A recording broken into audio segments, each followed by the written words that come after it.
Assalamualaikum warahmatullahi wabarakatuh. Alhamdulillahirrabbilalamin. Wassalatu wassalamu ala asyrafil anbiya wal mursalin Sayyidina wa maulana Muhammadin wa ala alihi wa sahbihi ajma'in, amma ba'du. Baik teman-teman, perkenalkan saya Sulis Aflahah dari Prodi BKPI. Insyaallah akan menjelaskan sebuah matkul dari psikologi umum yang bertema sensasi dan persepsi. Baik, kita langsung saja masuk kepada pengertian sensasi dan persepsi. Yang pertama adalah sensasi. Sensasi berasal dari istilah sensorium dengan bahasa latinnya adalah sensus yang artinya kemampuan panca indera menerima. Sensasi adalah sebuah kesan atau menyadari terhadap suatu kesan yang ditimbulkan oleh syaraf pusat melalui media sensorik atau syaraf aferen atau pada salah satu organ indera, sebuah rasa sadar penuh apakah pendapat atau tidak yang disebabkan oleh adanya suatu stimulus. Sensasi adalah sesuatu yang khusus dari indera dan dapat terlihat pada saat bekerja. Jadi sensasi itu secara singkatnya adalah sebuah respon tubuh terhadap sesuatu. Deteksi energi fisik. Jadi kalau misal kita tersentuh api, istilah mudahnya ya, kalau kita tersentuh api kan ada sensasi panas. Nah, seperti itu yang dinamakan sensasi. Sensasi dalam psikologi pun yang dimaksud adalah gejala awal atau deteksi awal terhadap apa yang fisik rasakan, apa yang tubuh kita rasakan gitu. Lanjut kita ke persepsi. Persepsi berasal dari bahasa Latin yaitu perceptio yang mempunyai arti menerima, mengumpulkan, melakukan tindakan, perhatian terhadap sesuatu yang didasari oleh suatu proses berpikir dan didahului oleh adanya suatu stimulus. Persepsi merupakan bentuk suatu ekspresi diri. Meskipun setiap individu menggunakan alat indera yang sama untuk menerima stimulus, namun persepsi yang dihasilkan dapat bervariasi antara satu orang dengan yang lainnya. Singkatnya, persepsi itu adalah cara kita melihat suatu, cara kita melihat dan memaknai sesuatu. Yaitu misal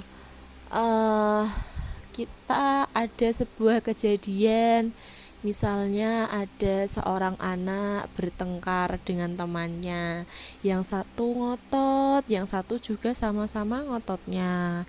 Itu apa yang timbul di pikiran kita, bagaimana kita menilai kedua anak tersebut saling ngotot, saling tidak mau salah, itu sesuatu yang ada di pikiran kita itu namanya persepsi. Bagaimana cara kita memandang sesuatu itu namanya persepsi. Begitu. Lalu apa perbedaan sensasi dan persepsi? Sensasi adalah perbedaannya, sensasi itu sejumlah informasi yang relatif kurang bermakna yang terjadi ketika otak memproses sinyal-sinyal elektrik yang berasal dari panca indera. Lalu perbedaannya dengan persepsi, pengalaman sensoris yang bermakna yang dihasilkan setelah otak menggabungkan ratusan sensasi. Oh, jadi sensasi itu adalah satu aja. Kalau persepsi itu udah gabungan dari sudah gabungan dari sensasi. Jadi sensasi itu kayak gejala awalnya begitu. Nanti persepsi adalah gabungan dari sensasi yang kemudian kita bisa menyimpulkan maknanya. Itu namanya persepsi. Jadi di situ perbedaannya, nggih. Lalu perbedaan yang kedua, proses penginderaan. Jadi proses pertama kali baru kena panca indera. Kalau misal ada sesuatu yang harum, nggih, panca indera harum, penciuman.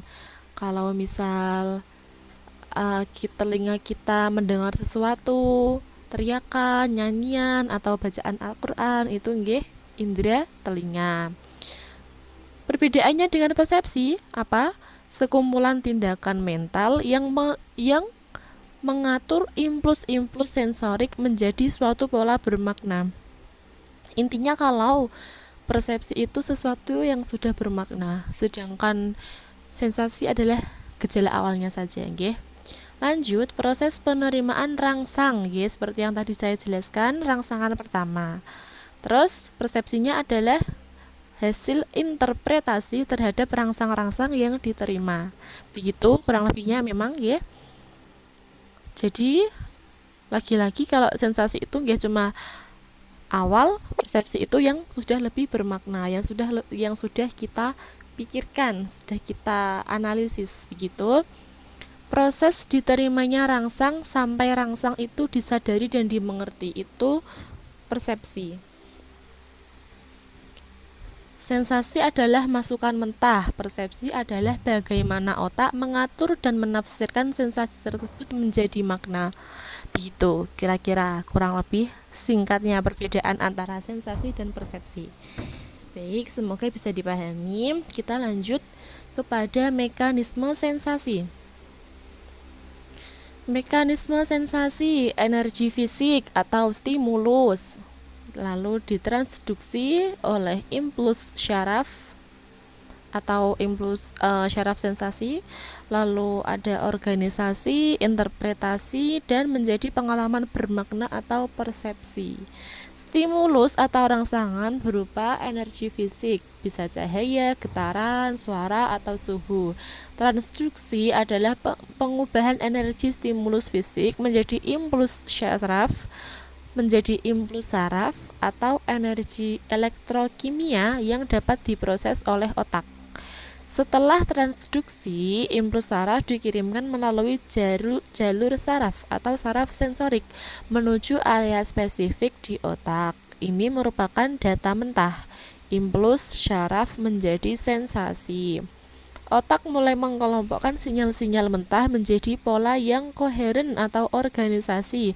Otak membandingkan pola yang diterima dengan ingatan dan pengetahuan yang tersimpan untuk memberikan makna akhir atau interpretasi. Disinilah sensasi diubah menjadi data yang bermakna atau persepsi. Oh, jadi seperti itu nggih, mekanisme sensasi menjadi persepsi.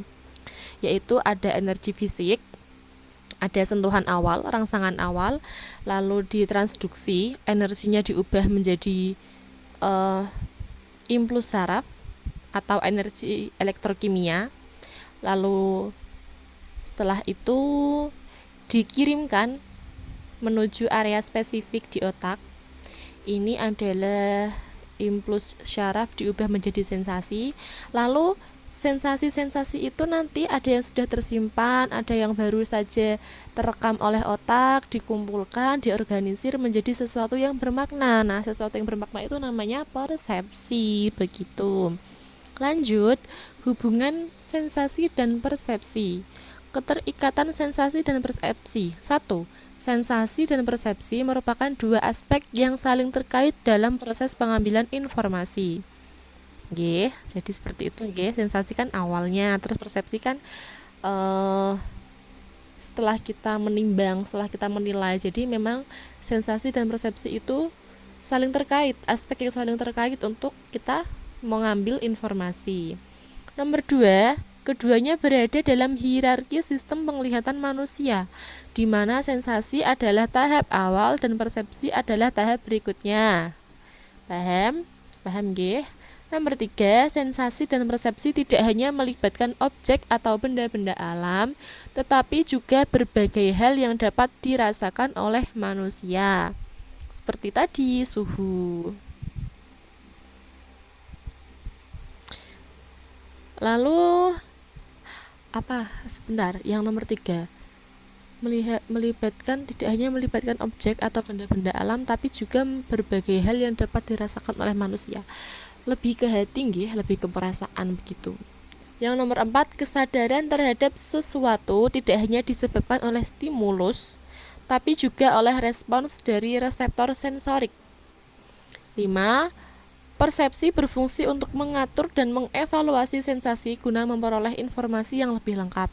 6. Fenomena sensorik dipengaruhi oleh proses yang lebih tinggi dalam sistem kognitif. Kita lanjut. Distorsi persepsi dan ilusi optik. Distorsi persepsi adalah penyimpangan dalam cara seseorang menangkap, menafsirkan, atau memahami stimulus dari lingkungan. Distorsi ini dapat menyebabkan kesalahan dalam persepsi, baik secara visual, auditori, maupun kognitif, sehingga individu dapat mengalami realitas yang berbeda dari keadaan sebenarnya. Dalam kehidupan sehari-hari, distorsi persepsi dapat terjadi karena berbagai faktor, seperti keterbatasan sensorik dan lainnya. Beberapa bentuk umum distorsi persepsi meliputi ilusi optik, ilusi auditori, dan distorsi kognitif. Lalu apa sih ilusi optik? Ilusi optik itu adalah anomali dalam persepsi visual atau kemampuan otak menafsirkan visual yang menghasilkan pengalaman tipuan mata di luar kendali pengamat. Ilusi ini terjadi ketika otak memproses stimuli mata dan menyampaikan informasi yang berbeda dari kenyataan sebenarnya. Ilusi optik telah menjadi dasar karya bagi banyak seniman dan desainer. Wah, malah jadi karya nggih, padahal itu termasuk agak kurang yang tidak sesungguhnya begitu. Macam-macam ilusi optik. 1. Literal optical illusion atau ilusi optis objek yang terlihat memiliki pencitraan yang berbeda dengan yang sebenarnya. Terjadi karena manipulasi otak memanfaatkan pengenalan otomatis terhadap key feature objek, dimensi kedalaman dan kedalaman dan gerak. 2. Psikologi optical illusion, yaitu ilusi optis yang terjadi ketika mata dan otak diberi stimulasi tertentu seperti warna, ukuran, posisi yang berlebihan, menyebabkan ketidakseimbangan sinyal neuron, menghasilkan perbedaan informasi antara mata dan otak. Nomor 3, cognitive optical illusion, ilusi optis yang terjadi akibat hasil dari pengolahan informasi di luar kendali atau bawah sadar. Lalu kesimpulannya, mekanisme sensasi menjadi persepsi adalah transisi dari fisik ke psikologis, diawali dari stimulus fisik yang tertransduksi menjadi sensasi oleh tubuh dan menjadi persepsi setelah proses organisasi dan interpretasi di otak. Ketika indera kita menangkap sebuah kejadian, indera kita mengirim sinyal informasi ke otak yang kemudian diproses dan diartikan. Sensasi dan persepsi saling berhubungan. Sensasi adalah tahap awal, sementara persepsi adalah tahap lebih lanjut yang berfungsi untuk mengevaluasi informasi. Distorsi persepsi adalah penyimpangan dalam cara menafsirkan. Salah satu macamnya adalah ilusi optik, yakni kemampuan otak menafsirkan visual. Karena yang ditafsirkan berupa visual, maka terkadang terjadilah kesalahan pengamatan yang berada di luar kendali. Daftar pustakanya bisa dibaca. Setelah itu ada contoh gambar ilusi optik. Ada orang yang sebenarnya itu lukisannya di lantai nggih, tapi karena ilusi optik jadinya seolah-olah seperti orangnya menempel pada dinding. Ada juga foto gambar 2 contoh ilusi objek. Lalu contoh ilusi optik secara kognitif, ada kepala bebek ya. Lalu ada kotak ilusi optik secara psikologi, ada A dengan kotak dominan hitam sekelilingnya backgroundnya dan B dengan background putih. Begitu teman-teman yang dapat saya sampaikan, semoga bisa dipahami, kurang lebihnya mohon maaf. Wassalamualaikum warahmatullahi wabarakatuh.